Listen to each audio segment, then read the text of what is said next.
My name's Justin Kruger. I'm the founder and CEO of Project Helping.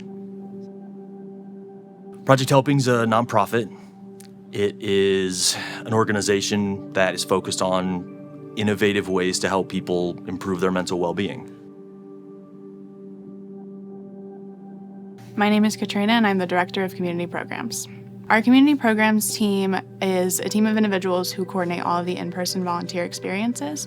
In-person volunteering is your more traditional volunteering where you go out into the community, and we work with a variety of nonprofit partners to assess their needs and make it super easy for individuals to just sign up and show up through us. Volunteerism to me is getting out into your community and doing good for others, whether that be your traditional serving a meal or doing some gardening or sorting donations, or if it's simply just taking the time to help someone out with something. It's just a matter of taking your time to give it to others. I'm Summer. I'm the Director of Kind Kids at Project Helping. Kind Kids are volunteer projects in a box, essentially. So we ship them all over the world. We have around 30 different kits that serve over 20 different populations in need. And so it's as easy as shipping a Kind Kit to your door. You have all the materials to do a meaningful volunteer experience, whether it's giving back to someone who's unhoused, giving back to a foster youth. So you have all the materials that you need to put together a volunteer experience for someone in need. Someone described it yesterday as like a virtual hug, like giving someone a kit who could use a smile or could use a hug. And so it's from a stranger, but it's like a nice hug or a smile from someone else. My name is Chris Weiss, and I am the Director of Development here at Project Helping. Project Helping is here to make volunteerism ridiculously easy, and we do that in a number of ways, primarily through our Kind Kit program, where we are shipping out the volunteer experience in a box all across the world. Project Helping's Kind Kit program really is incredible, and it's really beneficial from a corporate social responsibility standpoint because we are able to help them facilitate volunteerism across their company. And a lot of times that is literally across the globe. We also facilitate in-person volunteerism, so we have corporate groups, community groups come into this space right here and participate in volunteer projects. And then we also go out into the community and do volunteer projects with local nonprofit partners.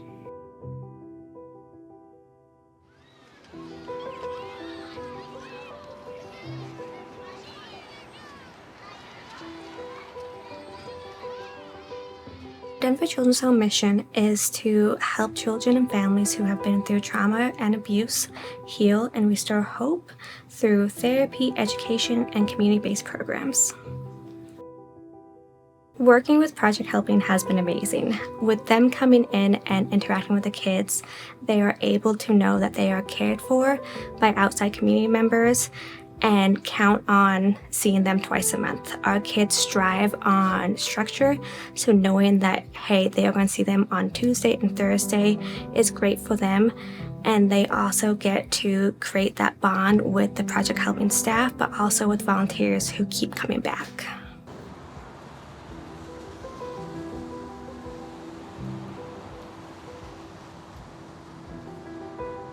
Urban Peak ignites the potential in youth experiencing homelessness to exit homelessness and live self-determined and fulfilled lives.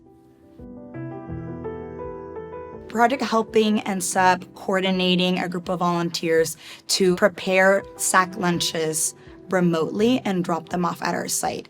And that's super helpful because of the donation that they provide, but also we have a limited space right now, and so every inch of this building is utilized by our team and by our clients. So having Project Helping volunteers prepare those sack lunches remotely really allows us to maximize our space in every way possible, and then having a meal ready for when lunch comes around.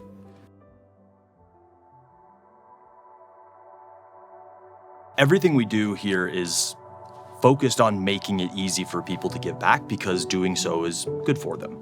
So every type of volunteer experience we offer is focused on that very singular thing, whether we're hosting traditional in-person volunteer events out in the community or whether we're sending someone a Kind Kit, which is a volunteer project in a box that they can do wherever they are. all of those things have the same mission, which is to get people involved in meaningful activity because it boosts your mental well-being. When I first volunteered and realized the benefit that it had on my mental well-being, I started looking for ways to give back more often. I was very frustrated by how hard it is just to find something and sign up. Like if you just want to go help someone, it's not as easy as find it, sign up, go do it. It's find it, sign up, train, or wait, or whatever the case may be. And I was using it as a mental wellness tool. So the whole point of starting this thing was to make it so easy for people to get involved that they could just find something, sign up, show up, that's it. So yes, we make it sound easy, and that is our goal, but there's a lot of work and effort and time that goes into making it that easy for people. Other volunteer programs often require some sort of assessment or training or background check. We try to make it as simple as possible by having it just be a simple name, email, phone number, sign up, and then you just go. We handle all the behind the scenes and work with our nonprofit partners to let them know what information they need. We have been very focused since the very beginning on a wide range of volunteer opportunities. We want people to be able to plug into something that they find meaningful, and we want to meet people where they are. So when we develop in-person or traditional volunteer events, the idea is find something you are interested in, sign up, show up, make it incredibly easy. That's different for everyone. So some of those examples are serving a meal at a shelter, cleaning up a park. It could be anything, really, and our focus is making things meaningful, accessible, and social. Those elements are what drives really good mental wellness outcomes from our volunteer events. Early on in our existence, as we were having conversations with volunteers, we wanted to explore how we could make it easier for them to give back, to be involved. And like all of us, those volunteers voiced that they had very busy lives and a lot of barriers to getting involved. That pain point is what brought the concept for Kind Kids to life, which was, can we put a volunteer project in a box that we can send to people anywhere, anytime? You can have anything delivered now, why not a volunteer project? So at its core, that's what Kind Kids was designed to be, was a volunteer project that you could order and have shipped the next day, shows up at your house or your office, and there's a project you can do that's gonna help someone.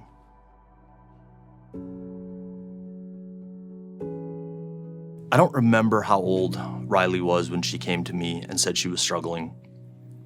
I do remember that we had people over to our house for dinner, some friends. And after they left, we sat in our bedroom and it took her,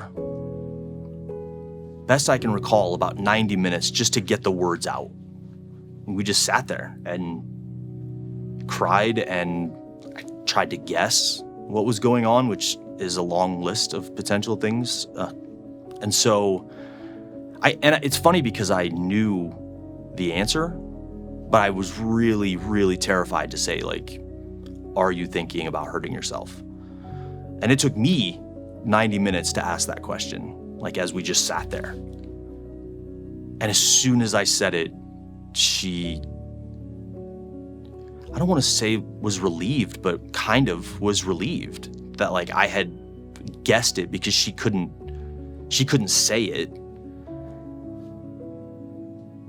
And I was in a unique position working in the mental health space at the time to be able to get her resources, get her access to therapists and whatever she needed. And at the end of the day, it didn't matter, because she still ended up making a suicide attempt,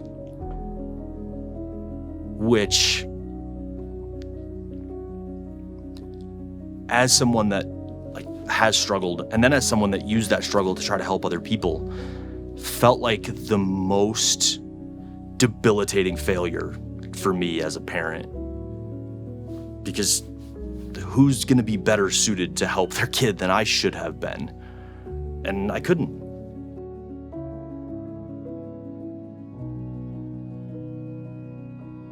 It's hard in the moment when your daughter's fighting for her life to realize that you are learning something from it and that you can learn something from it and that it can help people. But as you get farther and farther away from it, the lessons become much more clear. As Riley was struggling, she was in high school, I got to know her school counselors and the process of leaving school, coming back to school, being out of school for months, coming back to school. I got to know that process really, really well.